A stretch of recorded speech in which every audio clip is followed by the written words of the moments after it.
25 ఏళ్ళు పెంచిన అమ్మా నాన్నని 25 ఏళ్ళు 30 ఏళ్ళు పెంచిన అమ్మా నాన్న మీద పిల్లలు కేసులు పెడుతున్నారు. ఏమని? మా ప్రేమ పడ్డొస్తున్నారు. ఒక ఉదాహరణ చెప్తాను, నేను వాక్యంలోకి వెళ్ళాను. తల్లిదండ్రుల ప్రేమ అర్థమవుతుంది. ప్రేమ ప్రేమ ప్రేమ దగ్గర ఒక ఇంటర్మీడియట్ పిల్ల ప్రాక్టికల్ విషయాలు గమనించండి. లోపల పడుకుంది, ముసుకార దుప్పటి కప్పుకుంది. ఆ లోపల పడుకున్న అమ్మాయిని సరిగ్గా 12 అయ్యే సమయానికి వాళ్ళ అమ్మ నాన్న తమ్ముడు ఆ తలుపుల దగ్గర నిలబడి టకా టకా డోర్ కొట్టారు. ఇసుకొచ్చేస్తుంది ఆ పిల్లకి డోర్ తీయడానికి. మొదటిసారి పిలిచారు, అమ్మ చిన్ని బయటికి రారా తల్లి అన్న డాడీ పిలిచాడు. 2 సార్లు పిలిచాడు, డోర్ తీయలేదు. అప్పుడు వాళ్ళ అమ్మ వసే నాన్న పిలుస్తున్నాడుగా బయటికి రా అని పిలిచింది. అయినా రాలేదు. తమ్ముడు, అక్క అమ్మ నాన్న పిలుస్తున్నారే బయటికి రా అన్నాడు. టకాలమని డోర్ ఓపెన్ చేసి ఏ అని అడిగింది. హ్యాపీ బర్త్డే తల్లి, ఈరోజు నీ పుట్టినరోజు అన్నా. థ్యాంక్ యూ, నీకు కొన్ని గిఫ్ట్లు తెచ్చామా, మేము వెళ్ళిపోయిన తర్వాత లోపల ఓపెన్ చేయి, ఇప్పుడు ఓపెన్ చేయకంటే సరే ఆ నా గిఫ్ట్ ఏదో ఫోర్స్ గా తీసుకుని లోపలికి వెళ్ళిపోయి ఆ గిఫ్ట్ ఇచ్చారులే అన్నట్టు దాన్ని అలా గిరేసింది. ఆ గిఫ్ట్ అలా మంచం కింద పోయింది. వెంటనే మళ్ళీ ముసుకేసుకుని నిద్రపోవట్లేదు, షాటింగ్ చేస్తుంది. అప్పుడు 12 తర్వాత సరిగ్గా మెసేజ్ వచ్చింది, happy birthday my dear dash dash dash అని పెట్టాడు. వెంటనే అప్పుడు వరకు అమ్మా నాన్న చెబితే రాని నవ్వు, అమ్మ చెబితే రాని నవ్వు, డాడీ చెబితే రాని నవ్వు, సొంత తమ్ముడు చెబితే రాని నవ్వు, గాలి గొట్టంగాడు గాలి మెసేజ్ పెడితే అప్పుడు థ్యాంక్ యూ సో మచ్ ఏ ఉండాలండి. ఆ లాంగ్వేజ్ మనకు గుర్తులేదు. ఏదో చెప్పింది రిప్లై ఇచ్చింది. స్టార్టింగ్ చేసుకుంటే కట్ చేస్తే సరిగ్గా 3వ రోజుకి బ్యాగ్ సర్దుకుంది రెడీ. నాన్నగారు సోఫా సెట్ లో కూర్చొని పేపర్ చదువుకుంటున్నారు. ఆయన ఎంప్లాయ్. ఆయన సోఫా సెట్ లో కూర్చుని పేపర్ చదువుతుండగా బ్యాగ్స్ పట్టుకుని తన రూమ్ లో నుంచి బయటకు వచ్చింది. డాడీ అడిగాడు, తల్లి ఎక్కడికమ్మా బ్యాగ్ చదువుకున్నావు అన్నాడు. అమ్మా అని అడిగాడు. ఎందుకంటే తల్లిదండ్రులకి చాలా ధైర్యంగా అబద్ధాలు చెప్తారు కదండి. ఏమీ లేదు డాడీ, ఇక లాండ్రీ షాప్ ఉంది కదా అక్కడికి వెళ్తున్నాను. డ్రై వాష్ షాప్లు ఉంటాయి కదా ఇప్పుడు అప్డేట్గా వచ్చినాయి, ఆ షాప్కి వెళ్తున్నాను డాడీ అని చెప్పి. జాగ్రత్త అమ్మా, రోజులు బాగాలేదు, త్వరగా వచ్చి ఆ బ్యాగ్ ఇచ్చేసి ఇది చివరినేగా జాగ్రత్తగా వెళ్ళరా అని డాడీ పంపించేశాడు. వెళ్ళింది. 1 గంట అయింది, 2 గంటలు అయింది, 3 గంటలు అయింది, 4 గంటలు అయింది, రాలేదు. రైట్, అక్క 1.5 గంటల పైనే, 2 గంటల పైనే, 3 గంటల పైనే అవుతుంది, ఇంకా అక్క ఇంటికి రాలేదు.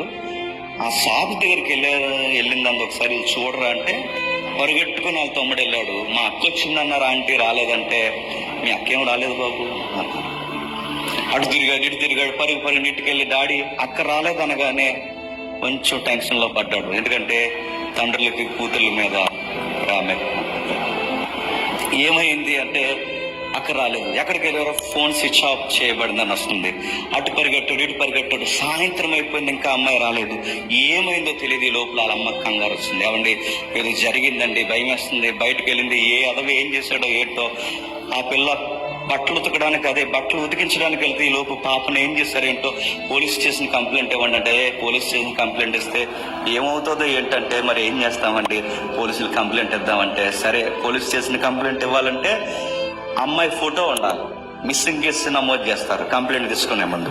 అమ్మాయి ఫోటో ఉండాలి, అమ్మాయికి సంబంధించిన ఆథరైజ్డ్ ఏదో ఒకటి ఉండాలి. అంటే అది ఏదో ఒక కార్డ్ ఐడి ఉండాలి. ఐడి ప్రూఫ్ కొరకు లోపలికి వెళ్ళాడు. ఎదుగుతుంటే సరిగ్గా తన ఎక్కడైతే తన తలదూకుంటుందో ఆ టేబుల్ మీద ఒక లెటర్ పెట్టేది. డాడీ దయచేసి మీరు నన్ను ఎతక్కండి, నేను కొన్ని నెలలుగా చాలా తీవ్రంగా ఒక అబ్బాయిని నేను ప్రేమిస్తున్నాను. నేను చెబితే మీరు ఒప్పుకోరని, ఇంట్లో నేను చెబితే ఒప్పుకోరని నాకు తెలుసు. మీరు గౌరవ మర్యాదలకి పెద్ద పెట్టేస్తారని నాకు తెలుసు. అవసరమైతే నన్ను చంపేస్తారని కూడా తెలుసు. ఇలాంటి విషయాలు మీకు అస్సలు నచ్చవని తెలుసు. ఎందుకంటే మీరు సొసైటీలో గౌరవపదమైన ఒక పెద్దగా పెరిగారని తెలుసు డాడీ. అందుకే దయచేసి ఎతకండి, మా ప్రేమకు అడ్డు రాకండి. ఒకవేళ మేము ఎక్కడున్నామని తెలిసినా దయచేసి మమ్మల్ని చంపకండి అని లెటర్ రాసి వెళ్ళి ఆ లెటర్ ఆయన దాచుకున్నాడు.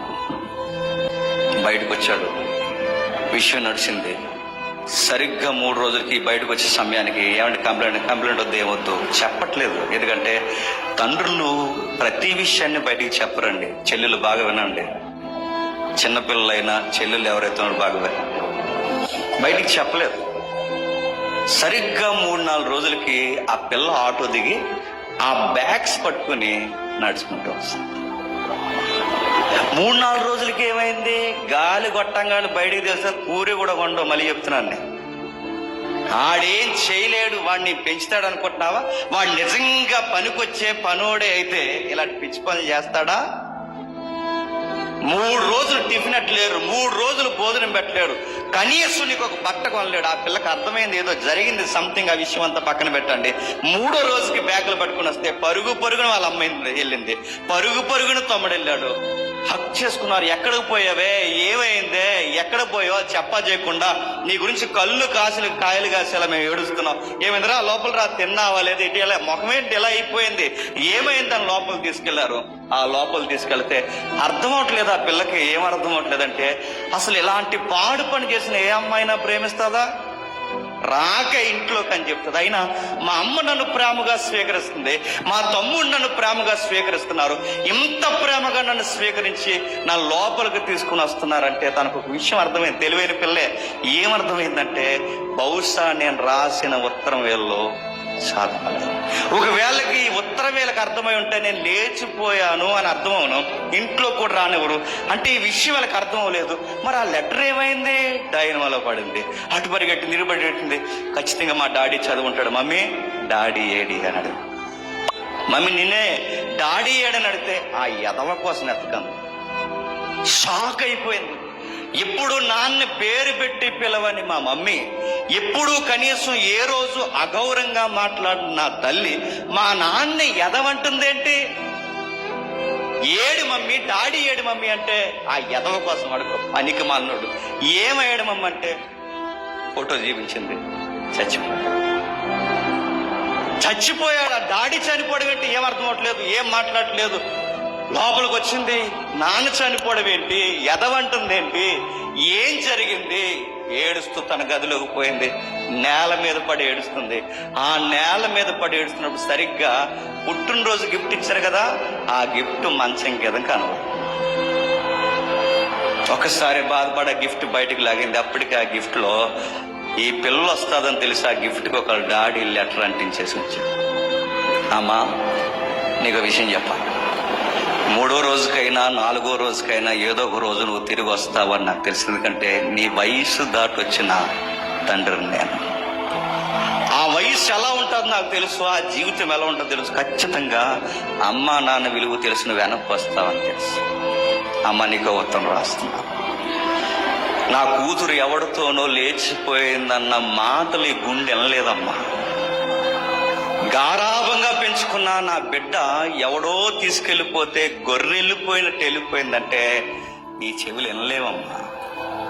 అందుకే నా బిడ్డకి అవమానం రాకూడదని, నా బిడ్డని ఎవ్వడో ఏది అనకూడదని, నా బిడ్డ తప్పు చేసినా ఎప్పటికీ తండ్రికి బంగారమే అని ఓ నిర్ణయం తీసుకున్నానమ్మా.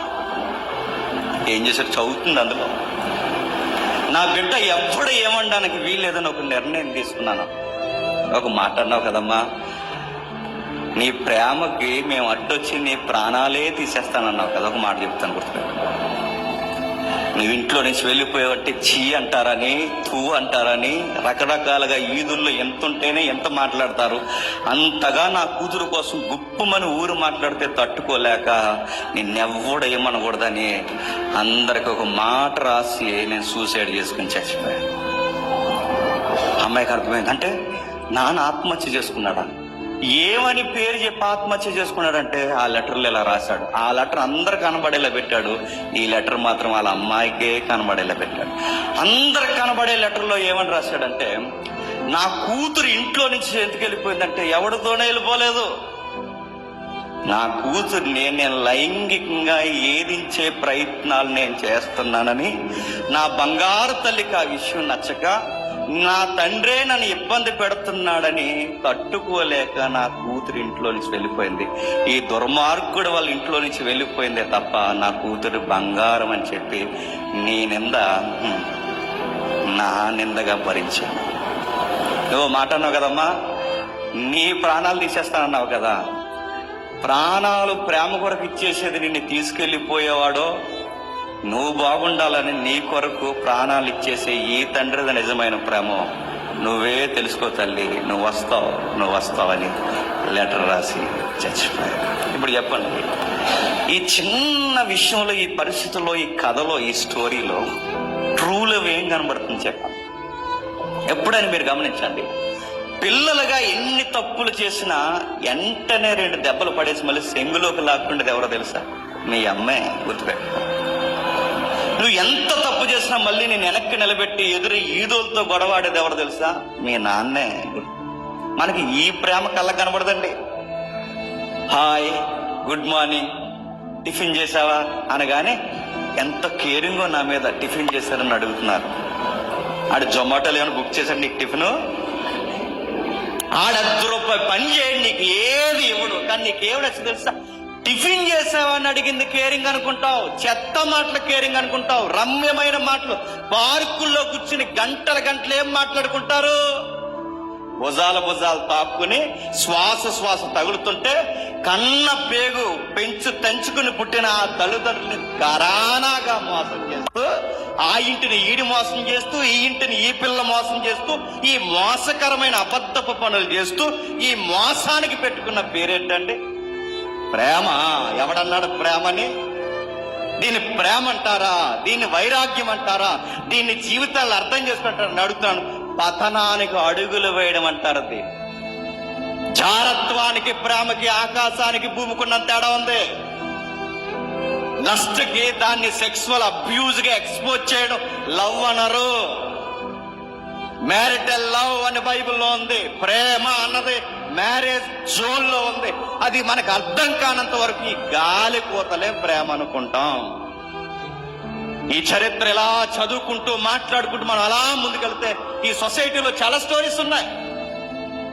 మీరు చేసే పనులకి మీరు అనుకుంటారు ఎవరికి ఏం కాదు, నేను బాగుంటే. ఇంత సెల్ఫా 30 ఏళ్ళు నీ మీద ఎన్నో కళలు పెట్టుకుని పెరిగారు. ఇప్పుడు నా జీవితం నా ఇష్టం అని బతికితే నిన్ను కన్నా నీ మీద కళలు కని వాళ్ళు వయసు అయిపోయిన వాళ్ళు తట్టుకోగలరా? వాళ్ళకి ఏదో ఒక రోగం వస్తే, ఏదో ఒక ఇబ్బంది వస్తే నువ్వు చేసిన పనికి అర్ధాంతరంగా గుండాకపోతే బైబిల్ ఏమన్నా తెలుసా? తల్లిదండ్రులు నిష్ఠూర పెట్టిన వారి ఆత్మ చెప్పండి హఠాత్తుగా ఆరిపోతుంది. మీ అమ్మ నాన్న ఏడిపించి, మీ తల్లిదండ్రులను ఏడిపించి, నువ్వు ఎవరినో అమ్మాయిని తీసుకుని, ఒక అబ్బాయిని నువ్వు తీసుకుని వెళ్ళిపోయి మీరు సుఖంగా కాపురం చేసేస్తానంటే బాగుపడతారనుకుంటున్నారా? బైబిల్ స్టేట్మెంట్ ఇచ్చింది, తల్లిదండ్రులను నిష్ఠూర పెట్టిన వారిని ఏడిపించిన వారిని వరిదెల్లరు కాక చెప్పండి, వరిదెల్లరు. ఎక్కడేసిన గొంగలు అక్కడే. జీవితాలు అరిగిపోవాలి, కీళ్ళు అరిగిపోవాలి తప్ప కన్న పేగు యొక్క బాధ ఎలా ఉందో దేవుడు మొట్టికాయలు ఖచ్చితంగా చెప్పండి వేస్తూనే ఉంటాడు. అంటే బైబిల్లో ఇలాంటి విషయాల్ని సపోర్ట్ చేయదంటే అస్సలు సపోర్ట్ చేయ. ఎందుకంటే ఈ మధ్యకాలంలో దిక్కుమాలిన బోధలు కొన్ని వచ్చినాయి. ప్రేమ పెళ్లిళ్ళే దగ్గరుండి చేస్తున్నారండి. ఎవరన్నా అడగకుండా ప్రేమ పెళ్లిళ్ళ దగ్గరుండి చేయడం ఏంటి? నువ్వు దరిద్రుడివి, భయంకరుడివి, సాతానుగాడికి పుత్రుడివి, సాతానికి ఏజెంట్గా ఉన్నావు కనుక నువ్వు ప్రేమ పెళ్లి చేస్తావు. నీకు చెయ్యాలి ముందు. ప్రేమ పెళ్లి చేస్తాను అడుగుతున్నావు, చేస్తావా? ఈడు మళ్ళీ ఈ పనికిమాల డైలో కొంతమంది చెప్పేది చెప్పినా ఎవరు నీకు సపోర్ట్ చేయకపోయినా మై హోన్ అన్నాడు. నరికేలండి ఎలాంటి నంబర్ నా ప్రేమ పెళ్ళిళ్ళ నడుతున్నాడు. ప్రేమ పెళ్ళిళ్ళు ఏంటి? ఉంటారనుకుంటున్నారా? ప్రేమ పెళ్ళిల్లో ఎక్కడో రేరుగా ఉండొచ్చు, ఎక్కడో కొంతమంది ఉండొచ్చు, ఎక్కడో ఆ ముందు తెలియకేదో చేసిన తర్వాత వాక్యం ఎరిగిన తర్వాత వాళ్ళు అర్థం చేసుకుని ఉండొచ్చేమో. కానీ నువ్వు చర్చికి వచ్చి పాటలు పాడి చక్కగా ఇక్కడ ఉండి ఇంత వాతావరణంలో ఇలాంటి యూత్ మీట్లు గడిపి మళ్ళీ ఎల్లుడు ప్రేమ అన్నావంటే ఎలా ఉంటుంది చెప్పనా? వినండి ఎలా ఉంటుందో ప్రేమ పెళ్ళి అంటే. ఇక్కడ చెప్పాను, మళ్ళీ ఒకసారి వినండి, జ్ఞాపకం చేసుకుని ఎలాంటి పదే జ్ఞాపకం చేసుకోవాలి. అప్పుడు కుదురుగా ఉంటుంది మన మనసు. ఎలా ఉంటుంది ప్రేమ పెళ్లి చేసుకుంటే? ఎలా ఉంటుంది ప్రేమ పెళ్లి అంటే? ఎలా ఉంటుంది అంటే, నీకోసమే పుట్టాను, నీకోసమే పుట్టాను, నీకోసమే పుట్టాను, నీకోసమే పుట్టాను, నా లైఫ్ పర్పస్ ఏంటో అర్థమైంది, నేను నీకోసమే పుట్టాను. అవతల నుంచి కూడా ఆవిడ కూడా అంటది, ఎస్ నాకది అనిపిస్తుంది, నేను నీకోసమే పుట్టాను. సీరియస్ గా మాట్లాడుకుంటారు, సీరియస్ గా గుడికి వెళ్ళిపోతారు, సీరియస్ గా పోలీస్ స్టేషన్కి వెళ్ళిపోతారు, సీరియస్ గా పెళ్లి చేసుకుంటారు. ఆ పెళ్లి అయిన తర్వాత మీరు గమనించండి, ఉంటారనుకుంటున్నారా? తుమ్మితే గొడవ, దొగ్గితే గొడవ, మాట్లాడితే గొడవ, ప్రతిదానం గొడవ. ఆ గొడవలో మేజర్ లైన్ ఏంటి చెప్పినా, అప్పుడున్నట్టు ఇప్పుడు నీవు లేవు. ఈ కంపారిజన్ వస్తుంది, రకరకాలు జరుగుతుంది. గుర్తుపెట్టుకోండి, 25 ఏళ్ళు పెంచిన మీ అమ్మా నాన్న ప్రేమ అర్థం కాని వీడు, 25 ఏళ్ళు పెంచిన అమ్మా నాన్న అర్థం కాని ఈ పిల్లకి వాళ్ళ కళ్ళు గప్పే వచ్చేసారంటే రేపొద్దున మీ కళ్ళు గప్పరు అనుకుంటున్నారా? చెప్పండి, ఇది జడ్జిమెంటే కాదా?